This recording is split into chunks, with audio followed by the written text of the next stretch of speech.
بسم اللہ الرحمن الرحیم۔ بدعت کی تعریف و اقسام۔ سوال: کیا بدعت کی دو قسمیں ہیں؟ نمبر 1 حسنہ اور نمبر 2 سیاہ۔ بعض صاحبان حضرت عمر فاروق رضی اللہ تعالیٰ عنہ کے قول نعمت البدع سے بدعت کے حسنہ ہونے پر دلیل لاتے ہیں۔ حدیث شریف میں کس قسم کی بدعت کو ضلالت کہا گیا ہے؟ جواب: شرعی اصطلاح میں جس چیز کو بدعت کہتے ہیں اس کی کوئی قسم حسنہ نہیں ہے، بلکہ ہر بدعت سیاہ اور ضلالہ ہی ہے، جیسا کہ حدیث میں ارشاد ہوا ہے کل بدعت ضلالہ۔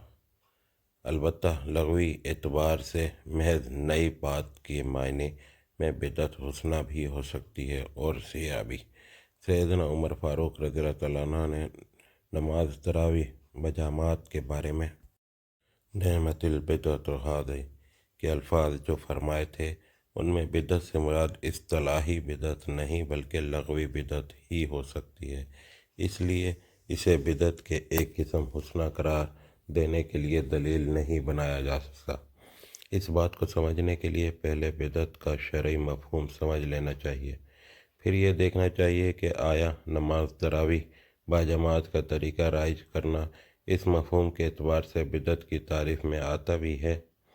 عربی زبان میں بدعت کا لفظ قریب قریب اسی معنی میں استعمال ہوتا ہے جس میں لفظ جدت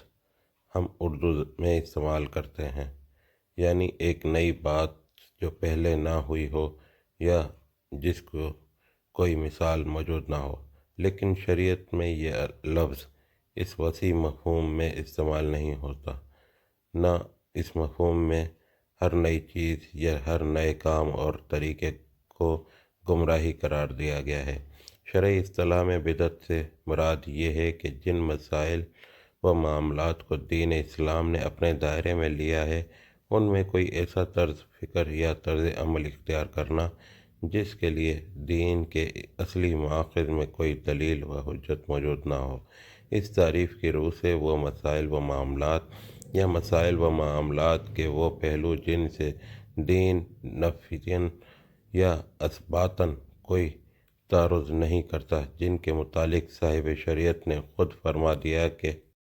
انتم اعلم بامر دنیاکم، بدعت و سنت کی بحث میں خود بخود خارج ہو جاتے ہیں۔ کسی چیز کے بدعت ہونے یا نہ ہونے کا سوال صرف انہی امور میں پیدا ہوتا ہے جن میں انسان کی رہنمائی کرنا دنیا نے اپنے ذمے لیا ہے اور جن میں اللہ اور اس کے رسول نے احکام دیے ہیں یا اصولی ہدایات عطا فرمائی ہیں، خواہ وہ عقائد اور خیالات و تصورات کے باب سے تعلق رکھتے ہوں یا اخلاق سے یا عبادات اور مذہبی رسوم سے یا معاشرت، تمدن، سیاست، معیشت اور دوسری ان چیزوں سے جنہیں عام طور پر دنیاوی معاملات سے موسوم کیا جاتا ہے۔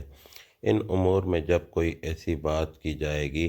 جس کے ماخذ کا حوالہ خدا کی کتاب اور اس کے رسول صلی اللہ علیہ وسلم کی تعلیم و ہدایت میں نہ دیا جا سکتا ہو یا جس کے حق میں دین کے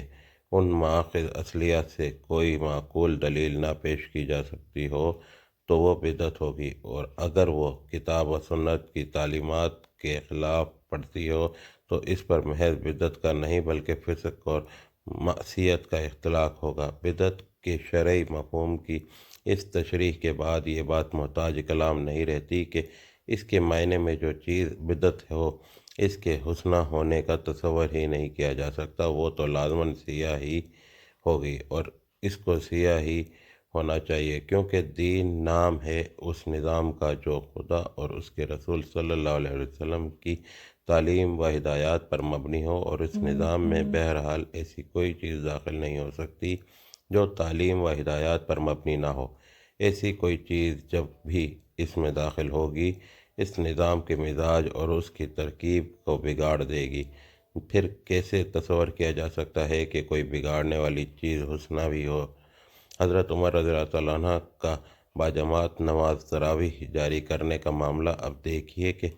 حضرت عمر رضی اللہ تعالیٰ عنہ نے جس چیز کو اچھی بدعت کہا تھا، کیا وہ واقعی اسی معنی میں بدعت تھی؟ جس میں کوئی شے اصطلاح شرعی میں بدعت قرار پا سکتی ہے۔ جہاں تک نفس تراویح کا تعلق ہے، یعنی رمضان میں نماز عشاء کے بعد قیام اللیل، وہ تو صرف جائز ہی نہیں، مندوب اور مسنون بھی ہے، کیونکہ نبی صلی اللہ علیہ وسلم نے اس کی ترغیب دی ہے۔ اس کو دوسرے دنوں کے قیام اللیل سے زیادہ اہمیت دی ہے اور خود اس پر عمل فرمایا۔ جہاں تک اس کے جماعت کے ساتھ پڑھنے کا تعلق ہے، اس پر حضور صلی اللہ علیہ وسلم کے زمانے میں اور حضور صلی اللہ علیہ وسلم کے علم میں عمل ہوا ہے اور آپ صلی اللہ علیہ وسلم نے اسے جائز رکھا ہے۔ چنانچہ مسند احمد میں حضرت عائشہ رضی اللہ تعالیٰ عنہ کی روایات ہے کہ مسجد نبوی میں مختلف مقامات پر مختلف لوگ رمضان میں رات کے وقت نماز پڑھتے تھے۔ جس کو جتنا قرآن یاد ہوتا وہ اتنا ہی پڑھتا، اور کسی کے ساتھ ایک، کسی کے ساتھ پانچ، کسی کے ساتھ سات یا کم و بیش مقتدی کھڑے ہو جاتے تھے۔ پھر جہاں تک ایک جماعت میں سب کو جمع کر کے ایک امام کے پیچھے تراویح پڑھنے کا تعلق ہے، اس پر بھی نبی صلی اللہ علیہ وسلم نے خود کئی مرتبہ عمل فرمایا۔ ترمذی، ابی داؤد اور دوسری کتب سنن میں حضرت ابو ذر رضی اللہ تعالیٰ عنہ ایک رمضان کا قصہ بیان کرتے ہیں کہ مہینہ ختم ہونے میں 7 دن باقی تھے کہ رات کے وقت حضور صلی اللہ علیہ وسلم نے ہم کو نماز پڑھائی، یہاں تک کہ 1/3 شب گزر گئی، پھر ایک دن چھوڑ کر ایک روز سحری کے وقت تک پڑھاتے رہے۔ بخاری اور مسلم میں حضرت عائشہ رضی اللہ تعالیٰ عنہ ایک اور رمضان کا حال بیان فرماتی ہیں کہ حضور صلی اللہ علیہ وسلم نے 2 یا 3 دن مسلسل نماز تراویح پڑھائی، پھر تیسرے یا چوتھے روز جب لوگ جمع ہوئے تو آپ صلی اللہ علیہ وسلم نماز پڑھانے کے لیے نہ نکلے، اور بعد میں اس کی وجہ یہ بیان کی کہ کہیں یہ فرض نہ قرار دے دی جائے۔ اس سے معلوم ہوا کہ یہ سب کچھ تو مسنون تھا۔ اب جس چیز کی نئی بات کہا جا سکتا ہے وہ صرف یہ ہے کہ حضرت عمر رضی اللہ تعالیٰ عنہ نے اس طریقے کو ہمیشہ کے لیے جاری کر دیا۔ اس چیز کو بدعت اس لیے نہیں کہا جا سکتا کہ حضور صلی اللہ علیہ وسلم نے ہمیشہ جماعت کے ساتھ تراویح نہ پڑھانے کی وجہ صرف یہ بیان فرمائی تھی کہ کہیں یہ لوگوں پر فرض نہ قرار دے دی جائے۔ یہ وجہ خود اس بات کو ظاہر کرتی ہے کہ آپ صلی اللہ علیہ وسلم کی نزدیک یہ طریقہ رائج ہونا اور تمام حیثیتوں سے تو پسندیدہ تھا، البتہ فرض قرار پا جانے کا اندیشہ اس میں مانع تھا کہ آپ صلی اللہ علیہ وسلم اسے رائج فرمائیں۔ حضور صلی اللہ علیہ وسلم کی وفات کے بعد اس اندیشے کے لیے کوئی گنجائش باقی نہ رہی، کیونکہ کسی دوسرے شخص کا عمل کسی چیز کے شریعت میں فرض ہونے کی دلیل نہیں بن سکتا۔ اس لیے حضرت عمر رضی اللہ تعالیٰ عنہ نے حضور صلی اللہ علیہ وسلم کے اس منشا کو پورا کر دیا جو آپ صلی اللہ علیہ وسلم کی اس توجیہ میں مضمر تھا،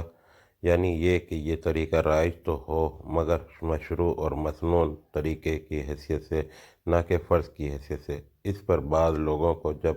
بدعت ہونے کا شبہ ہوا تو حضرت عمر رضی اللہ تعالیٰ عنہ نے یہ کہہ کر اسے رد کر دیا کہ یہ اچھی بدعت ہے، یعنی یہ نئی بات تو ہے مگر اس نوعیت کی نئی بات نہیں ہے جسے شریعت میں مذموم قرار دیا گیا ہے۔ یہی وجہ ہے کہ تمام صحابہ رضی اللہ تعالیٰ عنہ نے بالاتفاق اس طریقے کے رواج کو قبول کیا اور ان کے بعد ساری امت اس پر عمل کرتی رہی، ورنہ کون یہ تصور کر سکتا ہے کہ شرعی اصطلاح میں جس چیز کو بدعت کہتے ہیں اسے رائج کرنے کا ارادہ حضرت عمر رضی اللہ تعالیٰ عنہ کے دل میں پیدا ہوتا اور صحابہ رضی اللہ تعالیٰ عنہ کو پوری جماعت بھی آنکھیں بند کر کے اسے قبول کر لیتی۔